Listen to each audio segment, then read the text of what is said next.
All right, officially welcome everybody to episode 19 of the Inclusion Conversation. This episode is about disability pride, and very shortly we're going to be joined by two super special guests, Isaac and Beth. I'm really looking forward to this conversation.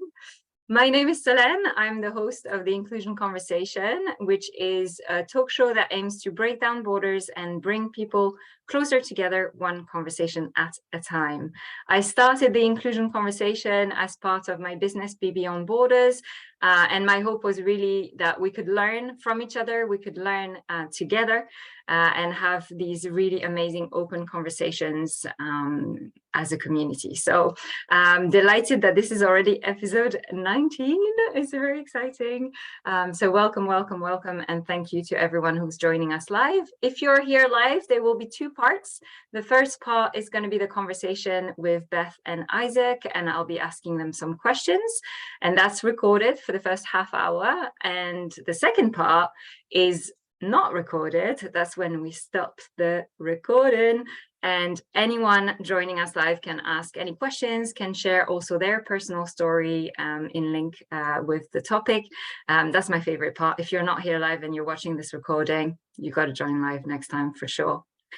So that's it. Without further ado, I'm delighted to welcome our two guests tonight. So we've got Isaac and Beth. Beth, would you like to go first and introduce yourself? Yes, of course. Really excited to be here. So my name is Beth Kume-Holland, and just a visual description, I'm a white woman in my late 20s with long brown hair and a fringe, and today I'm wearing a bright red floral dress.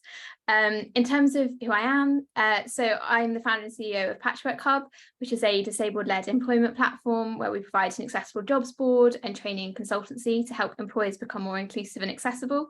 And I started it after my own lived experience of working with disability and realising through disability advocacy work that I wasn't alone in my experience. And a big part of what I do is running the business.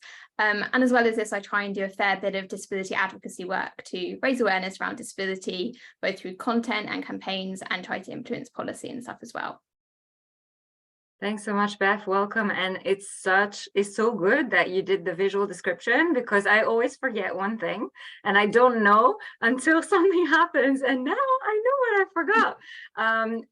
I forgot to do a visual description of myself. Thank you, Beth.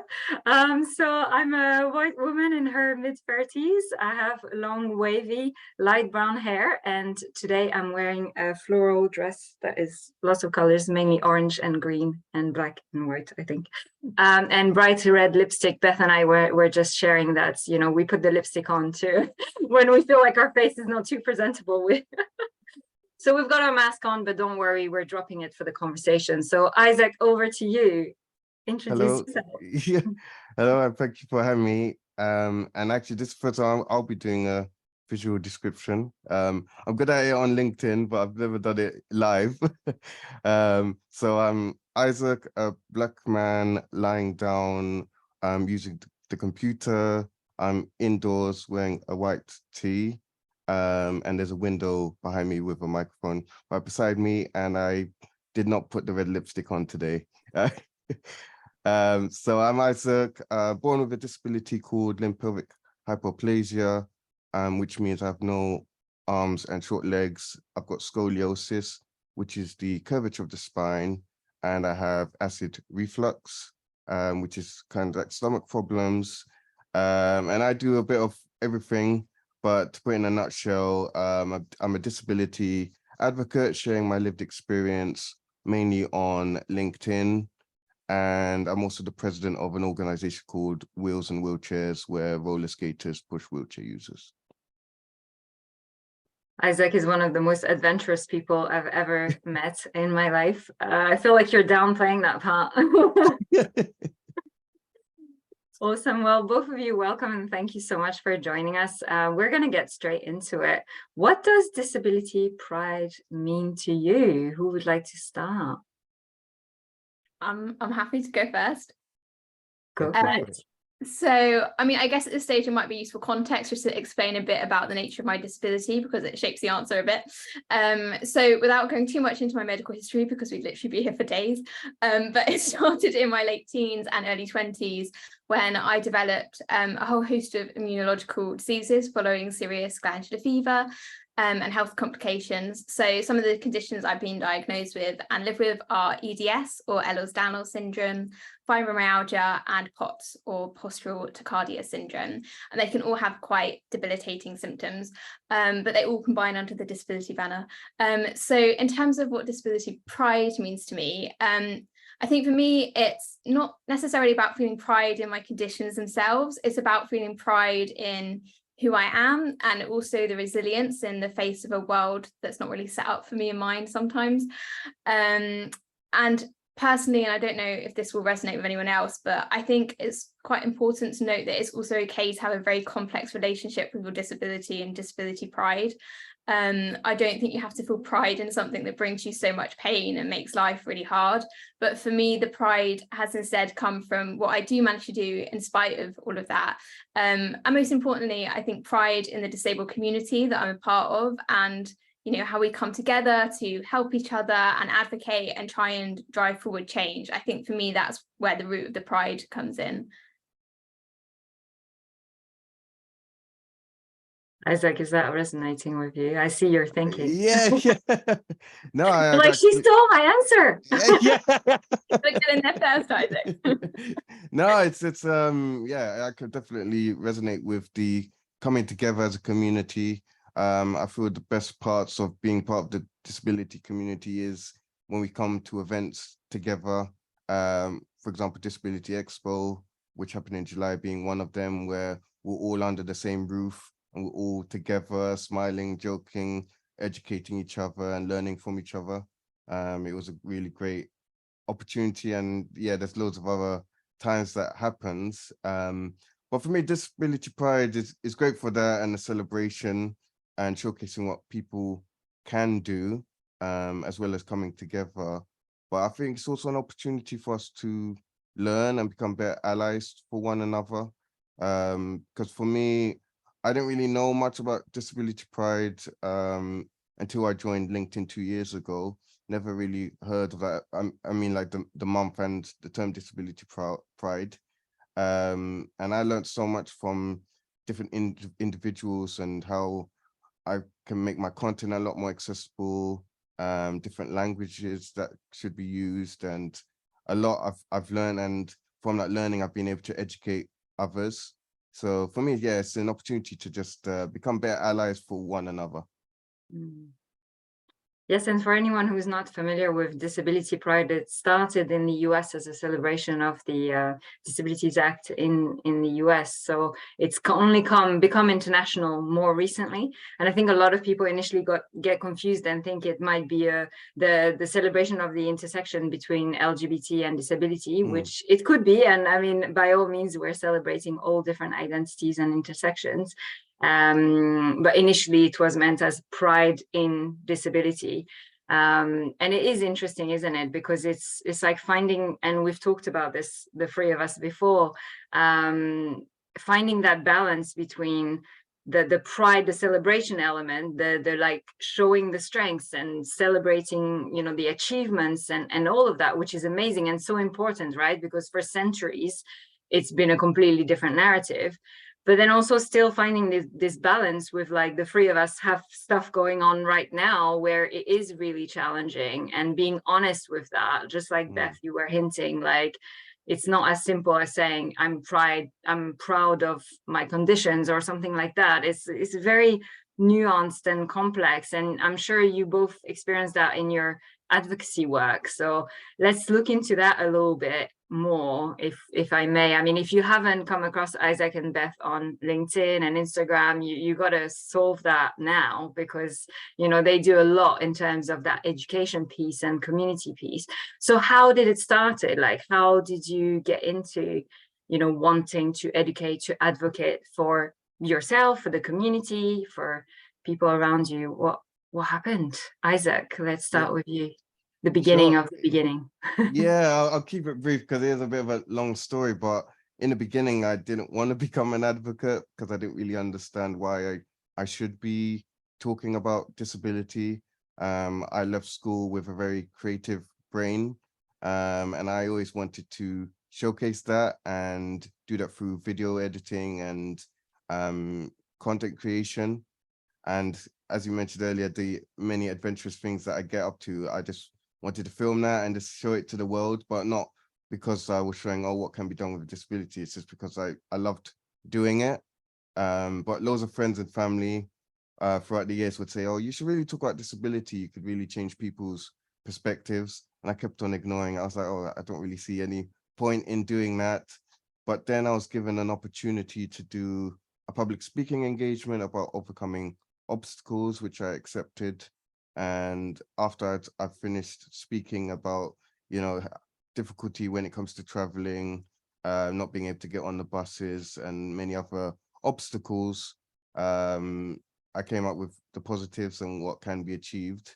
And a woman came up to me at the end of the talk, and she said to me, you know, I get loads of pains in my legs, and I'm always complaining about life, but after hearing your story, you really changed my perspective. And that was kind of like the first time I'd heard it, who wasn't a friend or family member, and the impact I was making by changing people's perspectives on things. So I started implementing that into my content, and then going through my mental health journey and understanding the importance of being honest with myself. I was able to then share that through stories on LinkedIn and make them open and honest, because, you know, every day is not sunshine and roses. I want to just show the reality of it, and people can really relate to that, disability or not. 100%. Beth, what about you? How did it all start for you? Yeah, so for me, it mostly started when I was studying at graduate university in the US. So I was on another continent and without a lot of my support network, and I had quite a disappointing experience as a disabled student out there. Things like, despite being registered for mobility issues with the Access Office, my room was up 8 flights of stairs with no lift and no other suitable alternatives. And I think a lot of it was because of the less visible nature of a lot of my conditions. The people who I was speaking to weren't really getting the issues and had a very traditional view of, you know, what a disabled person was that I didn't fit. I think it was because of how much I struggled and the barriers I was facing that I came to identify so much more with being disabled and having to advocate for change. So, you know, no one had to go through that experience that I did at the university and just, you know, more generally abroad. And yeah, so long story short, I ended up getting into disability advocacy work in the States, in Massachusetts, and it led me to like Washington, DC, and I met with Congress and senators to try and advocate for actual like legislative change. And then from there, that was when I sort of had the idea for Patchwork Hub as well. And I came back to the UK and, you know, tentatively started meeting people and trying to build connections and, you know, try and start speaking about also some of the issues that I was facing. And I think it partly also came out of necessity as an entrepreneur in the space and some of the barriers I was facing. And some of the prejudice around, particularly with my work being about, you know, disabled talent and what disabled people can do and achieve, and trying to like challenge those stereotypes a bit more. So I started to bring my own voice into it a bit more to try and advocate for that as well. Yeah, so both of you in a different way got to connect what you do with who you are as well, which I think that's really important. And Isaac, I feel like the universe was like knocking on the door multiple times, but even you, Beth, it's like you mentioned necessity, you know, there's that element of like, it's almost like I'm doing this because I have to, but not in a constrained kind of way, but in an empowering kind of way. That's what I'm hearing. So there's still more to do though. I know we all know that. I know everybody who's watching knows this. There's a lot more to do. So especially I'm interested in looking at the narrative, because obviously in the narrative, I think is changing, especially in the UK, but obviously lots of countries are on different journeys when it comes to disability and that shift from the medical model where we're like, there's something wrong with the individual, we need to fix it, to more of a social but also celebratory model where we're like, no, it's about the barriers that societies are putting in place, and also it's about having that element of celebrating strengths and all the things that people can do, and also catering and supporting with the challenges. So that shift is happening to some degree, but we know we need to do more. What do you think we can do more, in your opinion, or what do we need to do more? And maybe there's an element of, as individuals watching this or listening to you, or maybe as more generally organizations or society. I don't know, what comes to mind for you, Beth? I'll come to you. That's a really good question, big question. I think basically, can you just solve like all the problems in the world, like just in about 2 minutes? Yeah, what about that? I think one of the key things is trying to move away from this association of disabled people as charity cases. And I think it pervades so many areas of society, whether it just be portrayals in media of disabled people as victims or fraudsters, or on the other side, people to be inspired by, and also in business as well. Like, as a disabled entrepreneur in the tech space, I face so many misconceptions because people assume that a solution relating to disability inherently must be a charity model or a lifestyle business rather than a scalable global brand. And I also definitely think that we need to move away from the idea that disabled people can only work and thrive in working disability related things. It's a real passion of mine in the work that I do, trying to mainstream disabled talent, because yes, lots of us are really incredibly passionate and knowledgeable about disability, but sometimes it's the only space we seem to occupy out of necessity because no other space is accessible to us. And I guess that links to just the final thing I'd say is, in terms of collectively, I think that obviously, as we discussed, the disabled community is amazing and incredible, but too often I think it can sometimes feel like we're siloed in having the conversation with each other, and the people who are here are the people who are already the most educated anyway, and I think it's about trying to break out of that echo chamber, and also having allies that sort of step up and advocate and educate themselves and push for the change that we need as well. So I think that's super important to try and move away from that sort of siloing view of disability, to try and like mainstream it a bit more. But I don't know if that necessarily provides any solutions, but that's, I think, where it needs to also be focused on. Yeah, like bringing in, like, it's almost like we're loving it, right? We're having amazing conversation in our little bubble, and does anyone want to come and join? And the irony of the whole thing is that disability is actually the only community that you can join at any time in your life, and actually you're very very likely to join the disability community, especially later in life. So yeah, it's kind of there's an irony there that is not escaping me. Isaac, what do you think? What can we do?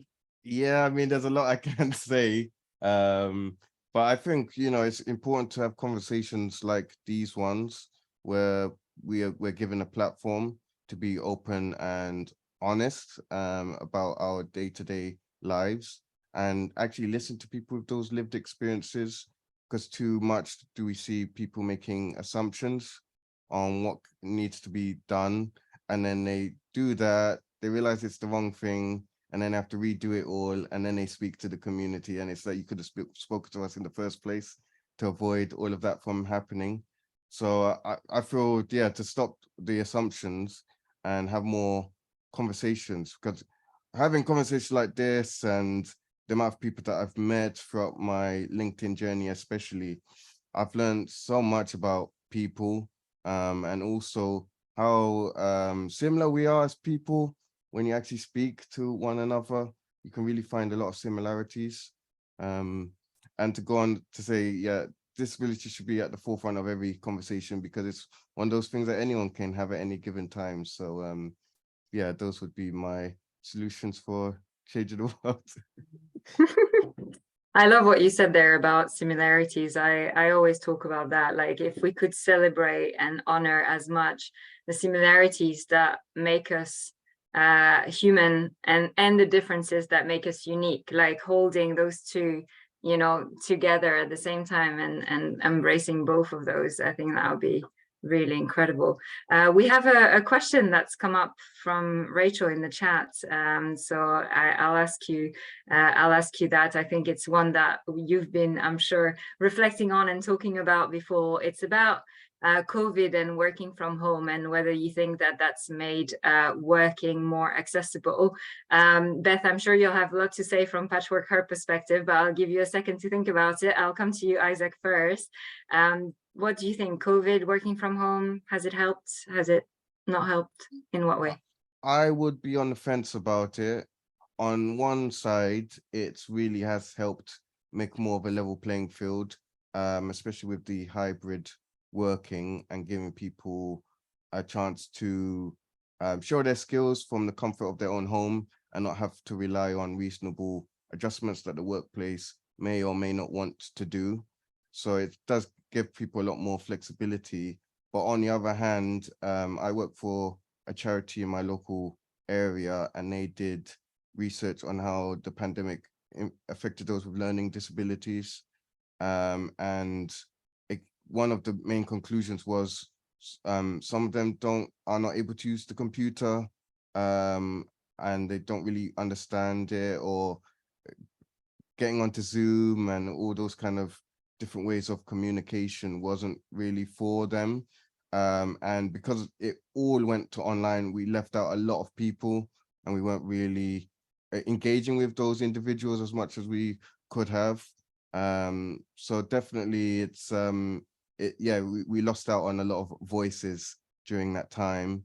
So I feel going forward, the hybrid is definitely a way forward that caters for both, but during the pandemic itself, it was 50-50 on accessibility.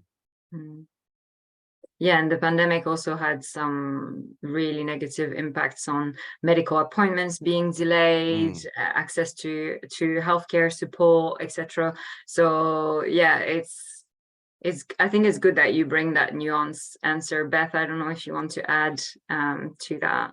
Yeah, no, I think Isaac's raised some really important points around it. I think definitely, I mean, when I consider the conversations that I was having with employees in 2019 about, like, you know, accessible work opportunities and remote working opportunities, and we're just being told that, like, most we could do was Fridays working from home at our organisation. We just can't use Patchwork Hub for that. It has changed the narrative therein for the better.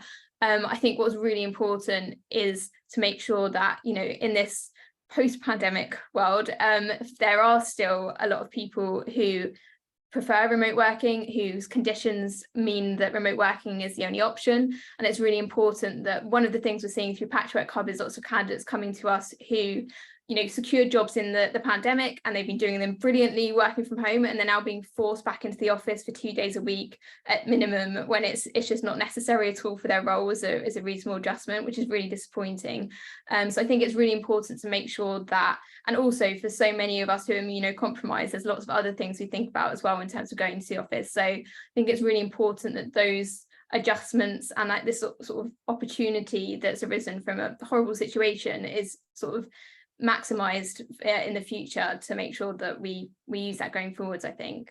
So yeah, it's had lots of positive effects, but I think it's also important to make sure that we see the challenges as well that come with it.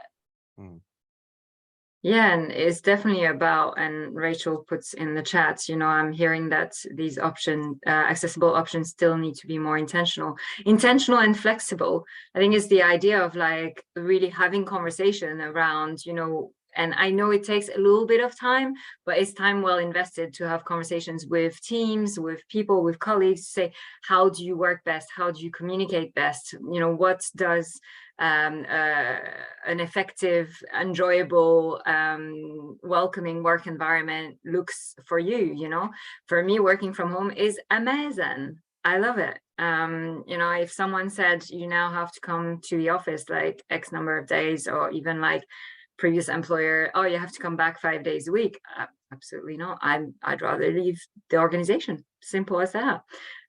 So having those open conversations around adjustments, around and with everyone, you know, of course, this you know, we're talking about disability here, and being more intentional around those conversations, you know, with disabled people and with people in the community. At the same time, like, honestly, everyone benefits. If you ask, you know, the whole team, how do you prefer to work? How do you prefer to communicate? What makes you more effective? The safe space and the bond and the trust within the team will grow so much from that. So everybody benefits. We're gonna now do a little bit of a stop, start, continue question. So we'll take one at a time. So when it comes to things that, you know, you want to give to people, one thing you want people to stop around disability pride, one thing you want people to stop maybe saying or doing, one thing you want people to start, and one thing you want people to continue.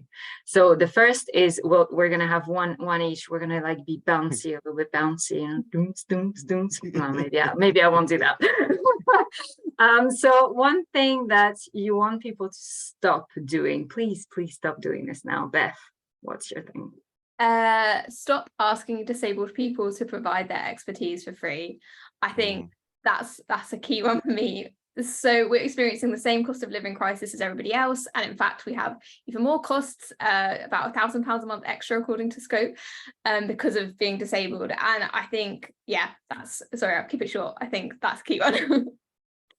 Isaac, one thing to stop. I mentioned it earlier, but stop assuming what we need. And yeah, because sometimes I can make more of a damage than what you're trying to do. Instead, just ask, right? That's How it, can I yes. help? What do you need? So what's exactly. the best way, X, Y, Z? Yeah. The power of asking and listening rather than making judgments and assumptions. Sometimes I'm like, do we really need to say this in 2023? But we'll keep saying it. One thing that you want people to start, Isaac, back to you, start doing. I think I want people to start asking questions, and start being curious, get that childlike mind back, and be curious and ask people questions, because you can really learn a lot from people when you do so. I can say that from doing it myself. I've learned so much just by asking questions, and not being afraid to do so as well. As long as you have the right intention, I feel you should go out and ask. I think maybe one caveat to that is sometimes asking first if it's okay to ask questions, Yes, like, yeah. you know, is it okay if I ask you a few questions about your disability, or a few questions about what adjustments that might be suitable for you, or something like that? Then you get that, you know, yes from the person, and then it's open doors, because it may not be the right time. So also not taking offense if someone doesn't want to tell you their whole life story, like it's completely their prerogative, right? But yeah, I agree. Like if you state your intent and ask, like, is it okay? And then that person says yes, then by all means quiz them. And learn, take notes. Don't ask 5 times the same question. Oh my goodness. Beth, what's your thing to start? I think just generally start prioritizing disability inclusion and accessibility. And that might just seem like something for like organizations to do, but I actually think as individuals we all have a part to play, and there's actions that we can each take to be better allies to the diversity of our community. As a business owner, I know it's not easy to implement in some areas, but there's such minimal things that each of us can do, things like alt text, captions, image descriptions that are free and simple, and so many don't that know it's still there. So I get it as a disabled business owner with limited usable energy, but still always try to ensure that you meet these minimal guidelines, because, you know, we need to be fostering this internally as well. So I think, yeah, just trying to prioritize accessibility and disability stuff in everything we do. Yeah, and there's so many ways to learn, right? Like you said, small things that can make a massive difference. I feel like I'm still learning, but you also have to be a bit proactive in your learning, right? It's not just sitting there and waiting. I'm waiting for someone to tell me how to do alt text. No, it's like being proactive. And if this is the first time you hear the term alt text, ALT text, Google it now, or if you use another browser, that's also okay. Safari it now. Anyway, Alyssa said to add to this in the chat, start believing people's lived experience. I love that. I think that's a great addition to something to start to do. Yeah, stop questioning us. Like, we're not making this stuff up. Like, Matt, believe me, I wouldn't. Continue. One thing that we'll probably be ending on. So one thing that you'd like people to continue to do, Beth, what would that be? I think linked to the start, I think I'd like people to continue to have an open, learning focused mindset to learning about disability. And it's not just true of non-disabled people, but it's also vital to listen to disabled voices. You know, we're 20% of the population, and it's so vast and diverse in our perspectives and lived experiences.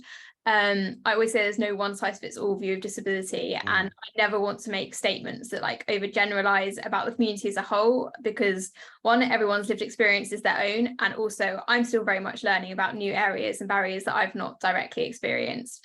So it's obviously really important to advocate for change and shout out when things aren't right.